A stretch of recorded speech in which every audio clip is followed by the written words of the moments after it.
Студио поздрав до вас и до гледачите на утринската програма. Ова утро сме во едно место во центарот на Скопје. Ќе говориме за култура, ќе говориме за сите оние што имаат уметнички афинитети, а сакаат некаде да се представат.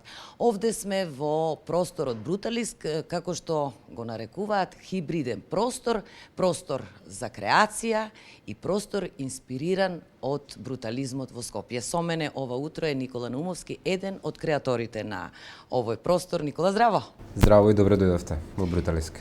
Се надевам дека ќе го доближиме до оние гледачи што не биле овде, имаат креативни можности, способности, сакаат да се изразат, а и да се присетат како било во Скопје, а оние помладите да научат што има во овој простор. Овој простор е замислен како простор кој што може да се користи во многу намени. Сакаме да го исполниме со уметност и во минатите 90 дена кога што бевме отворени, го наполнивме со повеќе од 90 настани. Најголемиот од нив секако беа музичките настани, но имаше изложби, театарски представи, имаше стендап, имаше кинопроекции, а секако во просторот покрај овие содржини кои што се настани има и радио и бутик со текстилни и печатени материјали, поврзани, односно инспирирани од скопскиот брутализам, кои што се особено популарни ем како сувенири, а како и луѓе кои што се влюбеници во скопската архитектура.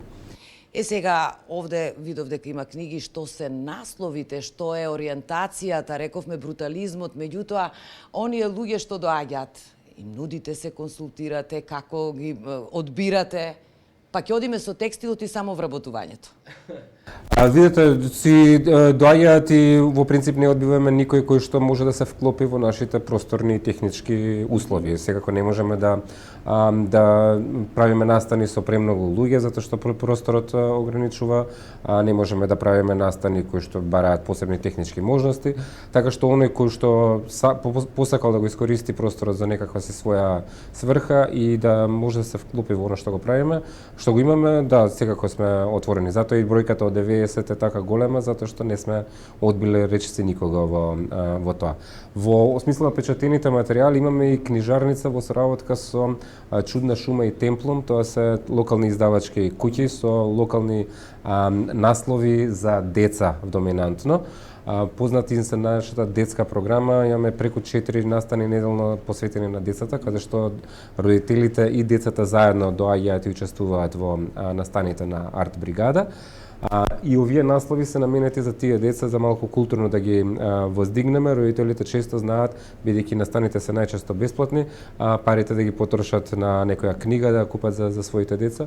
И тука имате од нови изданија како стрип илустрации Панда во дрон до класиката како Бушава азбука, омилена на толку многу деца од Скопје сиве овие години, генерации. Тука се маички, тука се брендови порано што беа, да. Многу луѓе ги знаат и можеби поемотивно ќе бидат врзани. Тука имате текстил.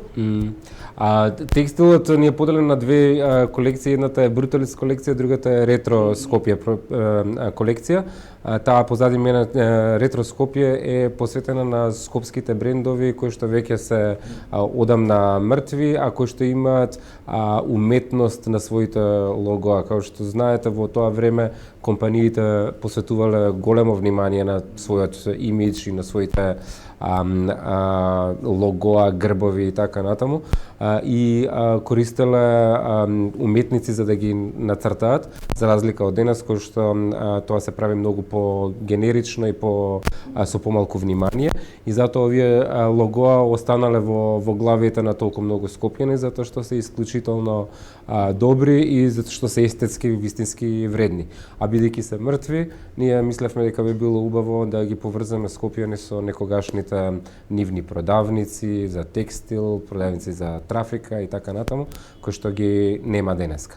Од друга страна, Бруталиск колекцијата се мајци, дуксери и тренерки кои што се изработени од локален светски познат, но сепак локален скопски моден дизајнер Лабен Новаков, кој што подготви колекција со принт решенијата, односно дизајните на Марко Ковачевски, кои што се инспирирани од брутализмот, и можете да најдете дуксери и мајци со архивот на град Скопје, детали од поштата, детали од средно медицинско, мечето од градски парк е нашето лого, школката од парк, која што е така популарна, особено кај децата, ја имаме на Маечка, и тоа е за исто така примерно за Скопјани, но и за луѓето кои што сакаат дел од Скопје да му подарат на некој во странство или одселени.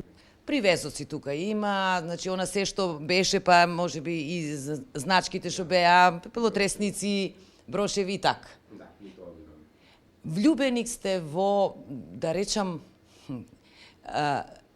градско однесување. Не мора да се живее во град за да се има градско однесување. Што значи? Почитување на она што е традиција, почитување на хигиената, почитување на другиот човек. Да живее во град значи да се разбере дека се живее со други и дека треба да се уважуваат потребите и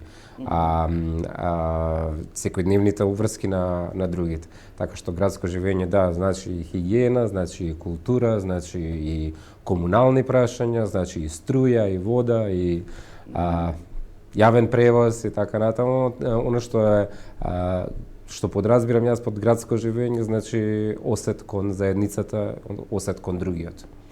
И негување на она што може би го нема и во спомените да се врати, некогаш на некого ќе биде инспирација и дел од, да речам, од она разгледница за Скопје.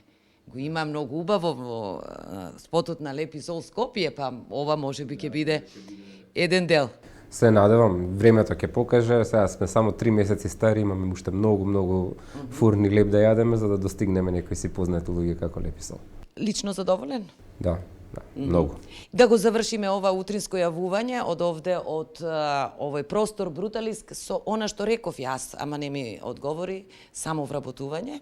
Да, ова е бутикот овој во што седиме, е проект аплициран во Агенција за вработување, каде што имаме добиено грант за самовработување и практично со тој грант имаме врска 2 години да вработуваме луѓе, а за возврат добиваме грант со кој што ги изработивме оваа прва наша колекција на печатени текстилни производи, која што сега за сега ветува и се продава добро и се надеваме дека ќе можеме долги години повеќе од тие две да ги користиме. За сега го почитувате договорот? Јас ви благодарам за разговорот, за учеството. Ќе дојдеме малку во порелаксирана атмосфера ова утро за сите оние што имаат слободно време, што сакаат да дојдат, не мора да се само од Скопје, туку и надвор од Скопје, што доаѓаат тука во главниот град, се наоѓа во централното градско подрачје малку уметност Бруталиск. Толку еве студио во ова јавување.